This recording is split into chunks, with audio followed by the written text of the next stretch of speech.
Kilometre நடக்கலைன்னு அவ்வளவுதானாங்க. யாரு சொன்னா? Doctor சொன்னாரு. எங்க இருக்காரு? அவரும் பின்னாடி தான் வராரு. ஒருத்தர்லாங்க 3 வருஷமா வாக்கிங் போறாருங்க. 1 கிராம் வெயிட் குறையல. என்ன காரணம்ன்றீங்க? ஒரு ரூ. 300 ரூ. 400 சில்லறைய மாத்தி பையில வச்சுக்கிறது. ஒரு 10 எட்டு போறது. 2 பக்கோடா வாங்கி தின்றது. இன்னொரு 10 எட்டு போறது. அப்பத்த வாங்கி தின்றது. இன்னொரு தூரம் போறது. பச்சைய நனைச்சு இப்படி பிச்சு பிச்சு தின்றது. இப்படி தின்னா எதுக்கு வாக்கிங் போணும்? அதே மாரி நீங்க கொஞ்சம் கொஞ்சம் முன்னாடி கேக்குதா சார்? நான் பின்னாடி பேசுறது கேக்குதா சார்? நான் பேசுறது கேக்குதா? இல்ல கேக்குது. நான் ஒரு மீட்டிங்ல இப்படிதான் கேட்டேன். கேக்குதான்னு. கேட்கல சார், நீங்க பேசாம பேசுங்கன்ட்டாங்க. அந்த மாரி பிரச்சனை வந்துடக்கூடாதுல்ல. ஆமா. முன்னாடிலாம் ஒருத்தர பார்த்தா என்ன கேட்போம்? என்ன சார் நல்லா இருக்கீங்களா? வீட்ல எல்லாரும் சௌக்கியமா? இப்படிதானே கேட்போம். ஆனா இன்னைக்கு அப்படி கேட்கவே மாட்டேன்றாய்ங்க. அன்னைக்கு ஒரு நாள் நான் தெரியாம வாக்கிங் போயிட்டேன் சார். கேட்குறாரு. என்ன சார் சுகரா? அப்படின்னா. இல்லங்க. எதுக்கு டெஸ்ட் பண்ணுங்க சார். வயசு எத்தனை? 43. வந்திருக்கும் சார், டெஸ்ட் பண்ணுங்க. டெஸ்ட் பண்ணிட்டேன் சார். டெஸ்ட் பண்ணிட்டேன். டெஸ்ட்ட நம்பக்கூடாது சார். சிலது ராங்காவே நமக்கு ரிப்போர்ட் தருவாங்க. டாக்டர பார்த்தீங்களா? பார்த்தேன். நீங்க என்ன பண்ணுங்க? பிபிய செக் பண்ணுங்க. சுகர செக் பண்ணுங்க. எல்லாத்தையும் செக் பண்ணுங்க. நான் சொல்றேன் எதுவுமே இல்லங்க. என்னங்க சுகர் இல்லையா உங்களுக்கு? அப்புறம் என்னங்க? என்னமோ பாவம் பண்ண மாரி கேட்குறீங்க. அவன் எனக்கு சுகர் வரணும்னு நினைக்கிறாங்க.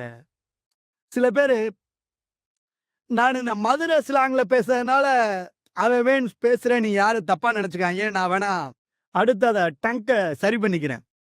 ஆமா. அதே மாரி எதுக்குமே டென்ஷன், பிரஷர் ஆகாதீங்க. ஒருத்தரு ஒரு பெரிய பிசினஸ்மேன். அவருக்கு அடுத்த நாள் காலையில லண்டன்ல 10 மணிக்கு மீட்டிங்.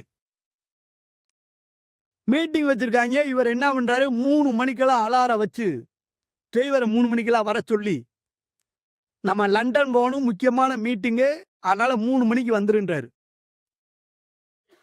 டிரைவர் வரும்போதே 3/4 மணி நேரம் லேட்டு. 3/4 மணி நேரம் லேட்டா வர்றான் டிரைவர். கத்துறாரு. என்னடா மனுஷன், முக்கியமான மீட்டிங் போய் இருக்கேன், இப்படி லேட்டா வர்றதான்னு. கார்ல ஏறி கிளம்பிட்டாரு.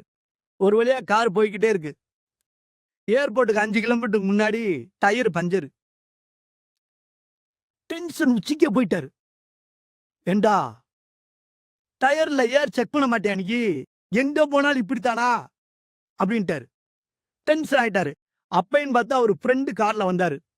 கைய காட்டி ஏர்போர்ட்ல விட்டுருங்க அப்படின்னாரு. சரிங்க வாங்கன்னு ஏத்திட்டு போயிட்டாரு. போய் ஏர்போர்ட்ல போய் ஃபிளைட்டு பறக்க ஆரம்பிச்சு 10 நிமிஷத்துல ஒரு செய்தி வருது. எந்திர கோளாறு இருக்கான் ஃபிளைட்ல. போறவங்க எல்லாரும் தெய்வத்தை வேண்டிக்கோங்கன்னு. அப்ப அந்த மனுஷன் நினைச்சிருக்காரு, அவன் முதவே 1/2 மணி நேரம் 3/4 மணி நேரம் லேட்டா வந்தான். நம்ம கேட்கல. டயர் பஞ்சர் ஆச்சு. அதையும் கேட்கல. இப்படி ஏறி இப்படி குலதெய்வத்தை கும்பிட விட்டாங்களே அப்படின்னு நினைச்சாராம். ஏன்னா இப்ப ஏதாவது நடந்துச்சுன்னா இம்மிடியேட்டா டென்ஷனே ஆகக்கூடாது.